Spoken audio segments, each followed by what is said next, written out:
Guten Morgen, lads and lassies, and welcome back to the YouTube. So today, in this video, we're going to watch your videos and I'm going to give you advice and some tips to help you land your next trick. Long story short, we're at home. Ireland is in another, I think, 5 or 6 week lockdown. It's an absolute nightmare. I can't wakeboard, I can't film. I tried to book a flight out of Ireland to go to Dubai to do some filming there, and I couldn't get travel insurance. So I'm quite literally claustrophobically stuck in a little apartment. I can go out and do like small bits of exercise, but it's kind of boring. For the most part on my YouTube channel, it's tutorials, tips for tricks. We might try wakeboard on some weird contraptions, or it'll be like travel videos when we go wakeboarding in different wake parks and different lakes on different boats around the world. And obviously at the moment it's very difficult for me to do that. So then sometimes what I've been doing for the last year is putting out on my Instagram, been like, hey, if anyone's trying a new trick, send it to me and I'll give you some advice. The other day I did that, and no joke, I probably, like no word of exaggeration, close to probably 300 messages, and there's absolutely no way, even in a lockdown, that I have time to reply to all of those. So then I had an epiphany. I've no YouTube videos to make, and I have loads of DMs of people looking for advice, so why don't we merge them together, and basically I'm going to give you some tips and tutorials on your tricks. So we're going to get straight into it. Let's go.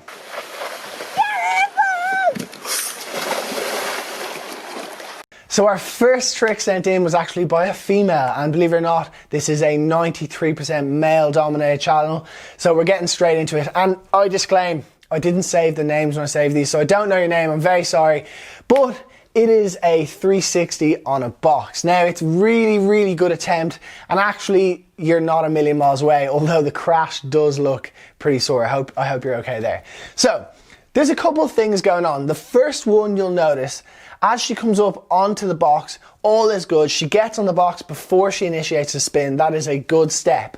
But then as she begins to spin, basically what's happening is her front hand's coming off super early, and then as she's going around, bending at the hips. So when you bend at the hips, naturally, your center of gravity is going to be more forward. So then when you go back, you're going to end up slipping out on your knees and taking a nasty crash. So actually, there's 2 quick fixes for that. Number 1 is to keep 2 hands on when you initiate the spin. So get up on the box, pull the back hip up to the handle with 2 hands, and check how that keeps your chest up.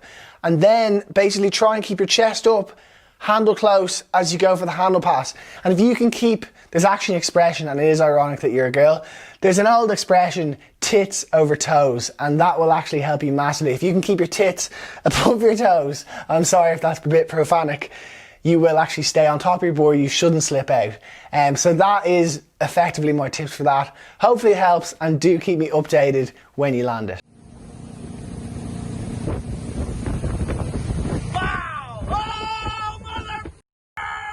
Number 2 was sent in by a gentleman. It is a toe side front roll on the boat, and effectively not landing it, looking for some tips.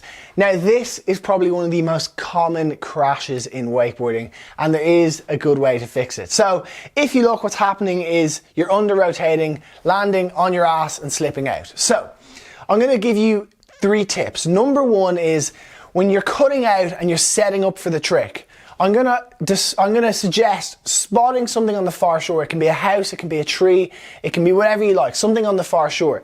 Then cutting in, initiating the flip as normal, and when you come out of the flip, look for the far shore again, that same tree, that same house. That is actually going to help you get your head back up. Actually, it's going to help you get your tits back over your toes, ironically.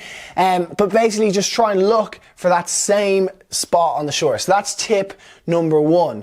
Number 2 is actually when you take off with the handle. One thing I find really helps is to really push it down and back quite aggressively as you take off.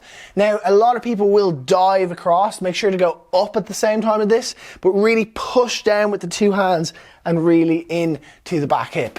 And tip number 3 is also on that landing, is as you're coming out of it, check how early your backhand's coming off and then your front hand is actually in front of you like this when you land. So naturally, if your handle's there, it's going to slow you down in your rotation.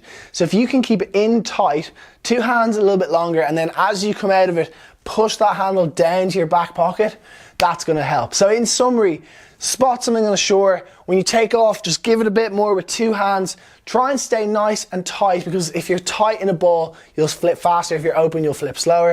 And then as you come out, look for that same thing on the shore, get the handle into the back pocket, and then claim it when you land it.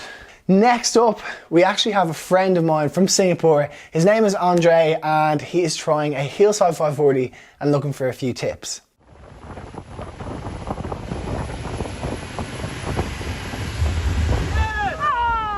Okay, so you're gonna hear me repeat myself in a lot of these videos, and that is because wakeboarding, generally speaking, when you crash, it's usually one of 4 or 5 things. It's never, or it's very rarely, something really specific and random, and generally it's actually quite obvious when you watch it. And often when I see it, I just go on autopilot mode and I'm like, oh, do this, and then boom, it works. So actually, here is my tip number 1 when you're trying a heel 5. So obviously you have to have a really good 360. Then when you're going to take it to 5, obviously you want to have a really good 180. Now that sounds so obvious, but I've met literally hundreds of people who are like, oh yeah, I never thought of that, my switch is really bad. So you want to have a really good 180 landing switch. Tip number 1, before you even try it, do a drill. Do 4 or 5, wake to wake, late 180. Wake to wake, late 180. Do that 4 or 5 times, because it gets that landing familiar in your head. Then when you go for the heel 5, so much like that first girl who did the 360 in the box, the hand is coming off a little bit early. So my advice would be, as you come up, just take a split second longer with 2 hands as you pull your hip up. Number 2 is then when you're getting the handle, you're actually spinning it really good. You're getting the handle in here. Now the handle is in front of you a little bit when you land. But what I did notice is you're going past the wake a bit. So without backtracking, I'm actually going to advise potentially to lengthen the rope by about 2.5 feet, like literally this much. And that's just going to mean you're going to land in a nicer spot down the wake. You're going to have a little bit more time in the air, and you'll actually have a nicer line tension for the 5. So I feel like this one, I apologize, is a bit messy. So I'm going to summarize it. Number 1 is do a load of 180s first, get that landing familiar.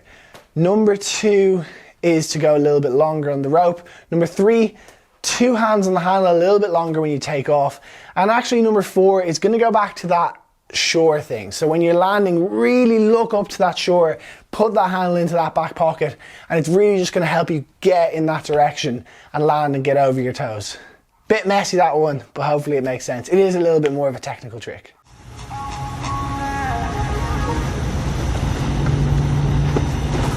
Next one is in a very good wake park. It's in OWC in Orlando, at least I'm pretty sure it is. And it is effectively a backside board slide 270 to blind out. So this actually, in my opinion, is the easiest way to learn a blind 180. Whether you're a boat rider or a cable rider, is to go to something like a fun box or something really small rail and practice going to blind off it, because it's really going to get that motion familiar. So my number 1 tip is obviously to make sure you've looked up a tutorial on how to land blind. I have a few on my channel. The second tip I actually have is have a look at when you start to spin. Backhand comes off straight away, and what that means is you've less strength. So then as you're twisting to blind, this hand is getting further away from you, and when you pivot around, then naturally it's pulling you into the cable and you go on your heels. So advice on that. It's a weird one for rail riding, but I'm going to say get up on the rail, keep 2 hands on longer through that board slide, and then as you go to spin, hip up to the handle, 2 hands on. You're going to be a lot more in control then. Then reach around for that blind landing, look to that shore over there, and really bend the knees when you land. And that's actually a good tip for a lot of riding, is there's a difference between knees bent and knees bending.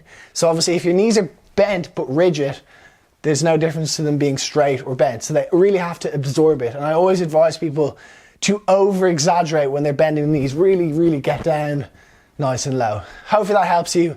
And I feel like these are actually quite long, so I'm just going to do one more. Okay, the last one. It is a tantrum on a boat. It's potentially the first invert I'd say 50% of people learn a tantrum first and 50% of people learn a back roll first. I'm sure there's other tricks, but generally speaking, tantrum's one of the first. And it's a really, really good attempt, and actually you're doing the hardest part very well. So that is good news. Now, number one tip on you for this is to shorten your rope, because you're coming in, but you're still falling short 2 or 3 feet from the far side. Now, I have no problem with you trying it one wake. However, you're at a level now where it really should be 2 wakes. So my advice is shorten that rope in 5 to 7 feet. It's going to make a substantial difference. That is tip number one. Tip number two is actually the squaring up motion. So effectively, I'm going to say do it later and do it faster, because right now as you come in, you got a nice strong edge, but then you're just killing it 5, 6 feet from the wake. Your backhand's coming off super early, and by the time you actually get to the wake, you've lost all your speed, all your momentum, and then you're basically just going one wake. So if you keep it in, keep 2 hands on longer, keep the power on for a little bit longer, and then when you do that squaring up motion faster, it's actually going to help flip you, but it's also going to mean you're going to maintain your speed. Then the flip part, you've got down, you've got it 100%, and actually the landing part, you've got 100%. You're just landing in a poor spot on the wake. You're landing in a really heavy spot. So in summary, shorter rope, do the squaring up later and faster, and actually that's all you need, just those 2 little tips, and you will ride away clean as a whistle. Anyway guys, that is it for this video. I hope you've enjoyed it, and if you have, do let me know, because feedback's very important, because I'll happily continue doing these for the next month or so as I can't travel. But if no one likes it and no one wants to watch it, then I won't. But I think it's a really cool way to for you guys also, if you're learning the same trick and you're seeing these mistakes, to be able to apply them. And a lot of those rules carry over. Like, how many times did I say about keeping your chest up, about looking to the far shore, about keeping 2 hands on the handle? All these things will help you when you're trying even a different trick and you're out in the water and you're like, oh, maybe my hand's coming off early or whatever. So it's just a load of random tips. In the next one, if I do one, I'll try and remember your names. Sorry, I didn't actually screenshot your names, I just saved videos. And if you do send anything through to my Instagram, if you could send it in high quality, I'm more likely, I know it compresses it, but like slow motion or whatever, I'm more likely to use it just because it's better. It's better for the YouTube viewers.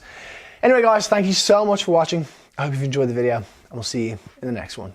Guten Tag, I think that's right.